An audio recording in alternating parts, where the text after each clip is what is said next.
As I stand up, I get the last thing with hypothermia, which is tunnel vision. There's this big black circle all the way around me at that distance, and it begins to close rather rapidly, like a stage set with a spotlight coming down to black. And I remember I'm looking around and looking up, and I'm looking over, and I'm looking down at the river, and it's going whoosh. And as it closes, I think to myself, oh, I'm blacking out again. But I'm thinking also, what's different this time? What is this? I'd never seen such a thing before. I expected, as this was closing, that it would be the darkness of the curtain fall and I'd be asleep. But this time, when it went to black, I didn't fall asleep. I was awake. It goes to black and I'm unexpectedly still conscious. I'm now confused. I don't know what's going on. And I don't understand anything. Why? Where's the mountain? Why do I have consciousness? I feel like I have my eyes open, but all I see is darkness. And so all these thoughts are running through my head. And then this darkness gets bigger and bigger and bigger. And it's this crazy thing where it's pitch dark, but I can see in the dark. And way far, far in the distance is a pinprick of light, like a little pop, and pow, light shines, and this is visibly as far away as the furthest star that I could see. But it's the only star in this dark heaven that I'm in. And it rushes toward me. It appears and it rushes toward me, and it begins to fill this darkness with itself really rapidly, traveling an immense distance faster than the speed of light. And I see this thing coming toward me, and it communicates with me telepathically, non-linguistically, no words, just a download of information. And the data was, I'm taking you. And it came with all power. It came with all knowledge. It came with all might. And I'm taking you, and I thought to myself, oh no, you're not. I don't understand what's going on here, but I'm not going anywhere. And I dug down deep inside to put up this willpower that I had, but whatever willpower I had was zero compared to the immensity of the power of this entity. And then this, like a portal, I describe in my book as like a door opens, but I could describe it as a waterfall appears. I could say that it was, well, that's the metaphors I'm using. This waterfall appears, and it's made of light itself, and it's a flow, and on its surface, it's all starlight, all sparkle, colors I'd never seen before. It's the most compelling thing I'd ever witnessed. It's seductive. It's drew me toward itself. And so all of my will vanished. All my self-understanding vanished. All I wanted was it.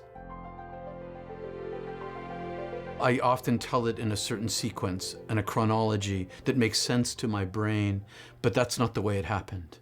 It was all together. The first thing that happened to me is I went into a hell of my own making. This hell of my own making was all of the pain that I caused in my life.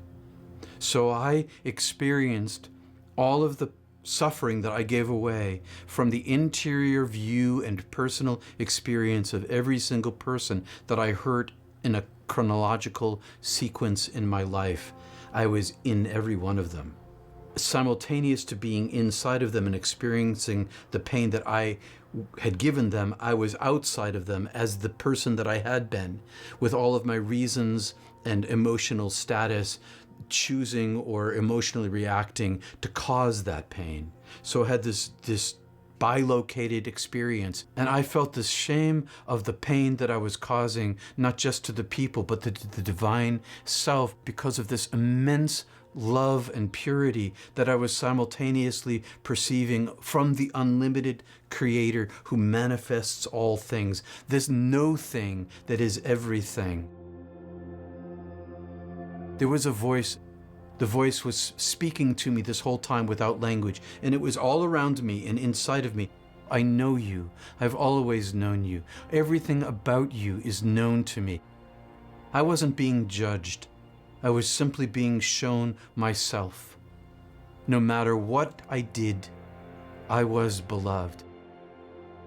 And I got bigger and bigger and bigger in this unitive state of this oneness, and I am carried across this vast distance to sort of this edge. And at this edge, my consciousness is poked outside of this field of heaven.